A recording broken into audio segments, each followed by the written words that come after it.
우리 함께 말씀 보십니다. 전도서 7장 11에서 14절까지 있는 말씀입니다. 이는 유산같이 아름답고 햇빛을 보는 자에게 유익이 되도다.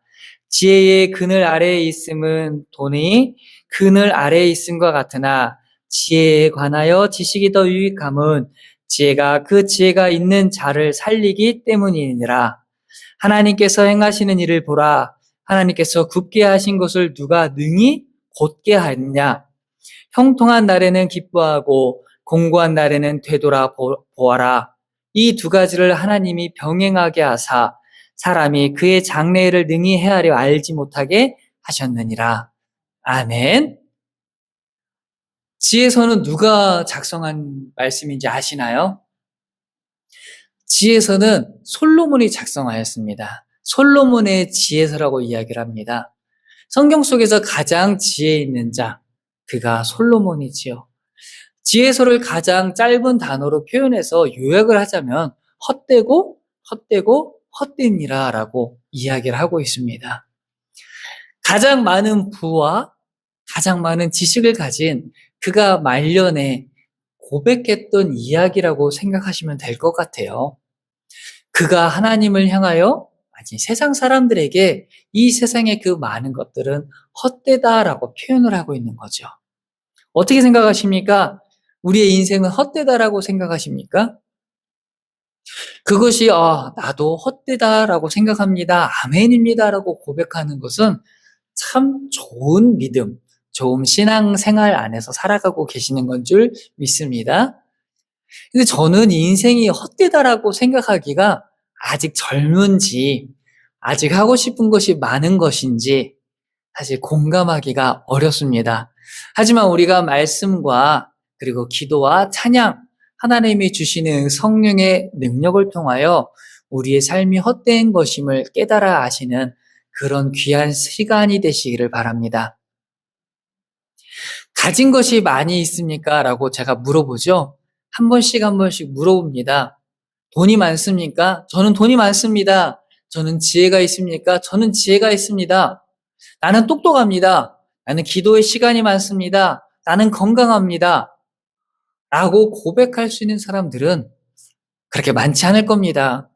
그렇지 않더라도 고백하는 사람들은 우리는 그렇게 이야기를 하지요. 교만한 사람이라고 표현도 하지요. 하지만 우리는 잘 알고 있습니다. 교만이 얼마나 무서운 것이라는 걸.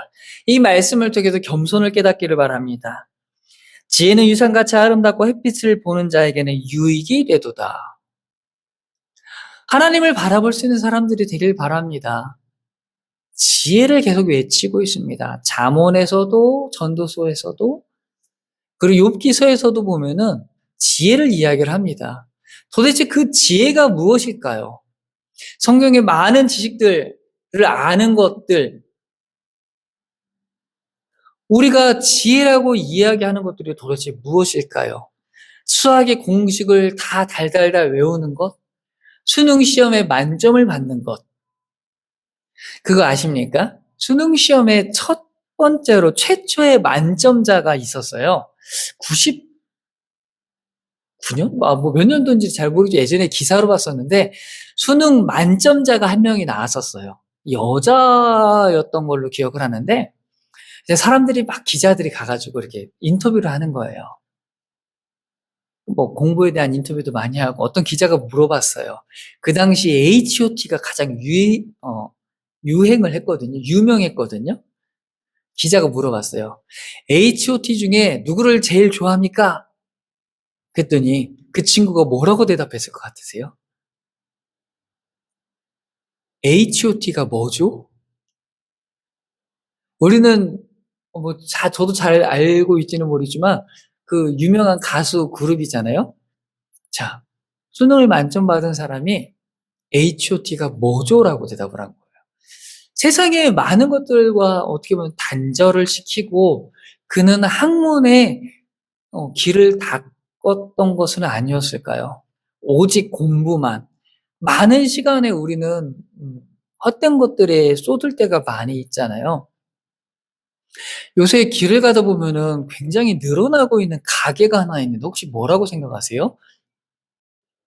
샤브샤브? 샤브샤브도 많이 늘어나고 있죠. 근데 저는 뭐요?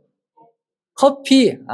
저는 요새 가장 많이 늘어나는 것이 뭘까라고 이렇게 제 말이 정답은 아닌데 제 눈에 보였던 것 중에 하나가 그 인형 뽑기방이에요.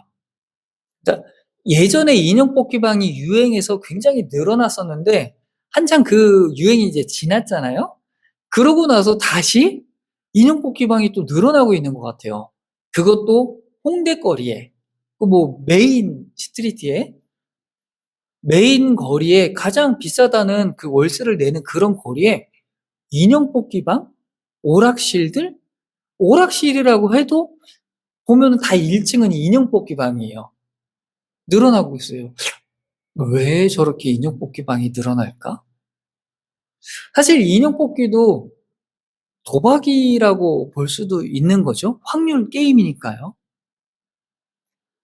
이게 저 혼자의 판단입니다. 누구 어떤 사람이 이야기한 게 아니라 그냥 저 혼자 그렇게 생각을 하는 거예요. 세상이 많이 힘들고 어렵다라고 생각을 하다 보니까 복권처럼 그냥 소소하게 자기가 누릴 수 있는 기쁨을 찾는 게 아닐까라고 제가 생각을 하고 있는 거예요. 다시 돌아갈게요. 아까 HOT를 이야기를 했어요. 수능 만점자를 이야기했죠. HOT가 뭐죠? 우리는 하나님의 말씀을 읽고 묵상을 할 때 지혜라는 것이 가장 중요하다. 지혜 있는 자가 되라. 라고 말하는 우리 하나님의 말씀을 듣고 따라갈 때 어디에 가장 집중을 하고 살아가고 있냐라는 거예요. 제 말이 좀 헷갈리십니까? 헷갈려 하지 마시고 제가 바라보는 거는 어느 초점에 맞추며 살아가고 있냐라는 거예요. 맛있는 거 먹는 거 저도 너무 행복합니다. 새로운 것을 경험하고 맛있는 걸 먹는 여행 너무 좋죠. 매일매일 여행 다니고 싶죠. 세상에 가보고 싶은 데는 너무나도 많이 있죠. 혹시 그런 것에 집중하고 있지는 않을까라는 거예요. 그러면 이렇게 이야기를 할 수도 있어요. 목사님, 세상을 살아가는데 돈도 필요하죠. 건강도 필요하죠. 건강과 돈을 지키기 위해서는 어떻게 해야 돼요? 직장이 필요하죠. 직장을 잡는다라고 직장을 잡기 위해서는 뭐가 필요해요? 학력이 필요하죠. 학교를 잘 나와야 되죠. 학교를 잘 나오기 위해서는 뭐가 필요해요? 시험을 잘 봐야 돼요. 시험을 잘 보려면 공부를 해야죠. 결국에는 하나님 말씀을 우리가 듣고 읽고 따르고 지켜 나아가는 것보다 우리의 인생 가운데서 우리의 삶을 따라 나아가기 위해서는 이런 부수적인 것들이 더 필요한 거 아닙니까? 성경 말씀을 백날, 천날 읽고 1독, 10독, 100독, 1000독 우리 성경을 처음부터 끝까지 하는 통독을 한다고 해서 학력이 좋아지는 건 아니잖아요. 그럴 수 있습니다. 맞는 말씀이에요. 틀린 건 아니에요. 하지만 우리가 그 무엇보다 하나님 말씀에 집중하고 살아갈 때에 공부할 시간이 없습니까? 직장에 나가 일할 시간이 없습니까? 그것이 없다라고 하면은 어떻게 보면 핑계가 아닐까요?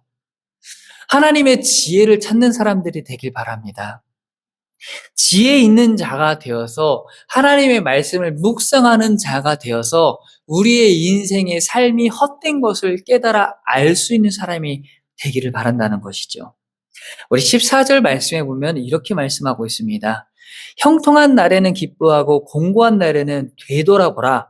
이 두 가지를 하나님이 병행하게 하사 사람이 그의 장래를 능히 헤아려 알지 못하게 하셨느니라. 아멘. 미래를 보실 수 있습니까? 많은 사람들이 미래를 보기 위해서 어디로 갑니까? 절에 갑니다. 절이 아니라 어디죠? 점 보러 갑니다. 전방에 갑니다. 예전에 들었던 얘기인데 우리나라 영화 산업이 그 규모가 1조 원 가까이 된다고 합니다. 놀라운 숫자죠. 전 그거보다 더 많을 줄 알았는데 그런데 점 보는 무당 이 산업이 4조 원 가량이 된다고 해요. 저는 세상에 그 많은 사람들이 점 보러 가는지 몰랐어요. 근데 많은 사람들이 점을 보러 가는 이유가 뭐냐? 미래를 알기 위해서 가는 거예요. 미래를 찾기 위해서 가는 거예요. 그런데 하나님께서는 말씀하고 계셔요. 우리 인생들은 미래를 알 수 없게 만드셨다라는 거예요. 왜? 하나님을 더욱더 찾고 하나님 앞에 의지하고 하나님을 따르고 나아가게 만들기 위해서 그렇게 만들어 놓으셨다라는 거예요. 그런 우리 인간의 인생을 바라보고 조금 더 나은 삶을 찾고 조금 더 나은 것을 바라보기 위해서 점을 보러 가고, 그 카카오톡에 요새는 운세도 보내준다고 하더라고요. 운세를 이렇게 자동으로 이렇게 보내준대요. 저는 해본 적은 없지만 돈 내고선 그런 걸 매번 받습니다. 귀인을 만날 것이야. 동쪽으로 가, 뭐 서쪽으로 가? 뭐 자세하게는 모르지만 전 영화의 대사에 보면 그런 게 나오잖아요. 그런 걸 찾는다라고 하는 거예요. 우리가 바라봐야 될 것은 오로지 하나님 한 분밖에 없다는 줄 믿길 바라십니다. 우리 각자의 삶이 있어요. 똑같은 삶을 살아가는 사람들은 단 한 명도 없을 것입니다. 가장 소중하게 여기는 것이, 가장 간절히 원하는 것은 목사인 저와 우리 성도님이 다 다른 마음을 품고 계실 겁니다. 돈이 필요하신 분이 계실 수도 있고, 지혜가 필요하신 분이 계실 수도 있고, 건강이 필요한 분이 계실 수도 있고, 직업, 그 많은 것들, 학력들을 위하여 기도하시는 분이 계실 줄을 믿습니다. 기도하시길 바랍니다. 더욱더 뜨겁게 하나님의 앞에 찾으시길 바랍니다. 그리고 나의 수고와 노력을 최선을 다하여 그것을 향해 나아갈 수 있는 사람들이 되길 바랍니다. 아무것도 하지 말고 가만히 누워 감나무에서 감이 떨어지기만을 바래라가 아니라 나의 수고와 노력을 최선을 다하고 하나님 앞에 긍휼함을 바랄 수 있는 삶을 살아가길 바란다는 것이지요. 우리가 안 읽은 말씀인데 15절의 말씀을 보고 우리가 말씀을 맺도록 하겠습니다. 내 허무한 날을 사는 동안 내가 그 모든 것을 살펴보았더니 자기의 의로움에도 불구하고 멸망하는 의인이 있고 자기의 악행에도 불구하고 장수하는 악인이 있으니. 아멘. 조금 슬픈 이야기죠. 행복하게 잘 하나님 말씀을 붙들고 살아가는 사람이 단명할 수도 있고, 정말 악한 인간이, 손가락질 받는 인간이 끝까지 어떻게 저렇게 가며 살아갈 수 있지 하는 그런 삶도 있다라는 것이죠. 그 무언가 하나를 놓고 이것이 하나님의 뜻이겠거니라고 생각하고 포기하고 좌절하는 삶을 살아가지 않길 바랍니다. 우리의 인생 가운데서 너무나도 많은 경우의 수가 있다라는 거예요. 그 경우의 수를 헤아려서 거기에 맞춰가려는 것이 아니라, 잘 들으세요. 거기에 맞춰서 살려는 것이 아니라 우리는 하나님의 말씀을 붙들고 그것만을 바라보고 살 때에 하나님께서 우리에게 좋은 경우의 수를 주실 수도 있고, 없더라 하더라도 그 가운데에서도 감사할 수 있는 성령의 은혜를 소망하자라는 거예요. 목사님 말씀 진짜 어려워요. 어려울 수 있을 것 같아요. 저도 그렇게 생각해요. 근데 이 말씀의 완성은 어디에서 나타나냐? 우리의 기도와 성령의 능력인 줄 믿습니다. 목사님의 말씀이, 성경 말씀이 이것이 내가 이루어서 완성하려고 할 때는 너무나도 어렵고 이해도 되지 않고, 뭔 말이 저래? 이럴 수도 있고 저럴 수도 있대. 하나님 말씀을 잘 듣고 살면은 복 받을 수도 있고 그렇다고 안 받을 수도 있대. 이건 뭔 소리야? 이렇게 될 수도 있어요. 가능해요. 그렇지만 그것에 대한 완성과 우리 마음속에 받아지는 밭이 좋은 밭이 되는 것은 성령의 은사인 줄 믿습니다. 그런 이 말씀을 듣는 모든 분들에게 그런 은사가 임해서 그 마음의 밭이 좋은 밭이 되어서 이 말씀이 30배, 60배, 100배, 1000배, 10,000배의 결실을 받는 놀라운 기적을 체험하는 삶을 살아가기를 간절히 소망합니다. 아멘. 기도하십니다.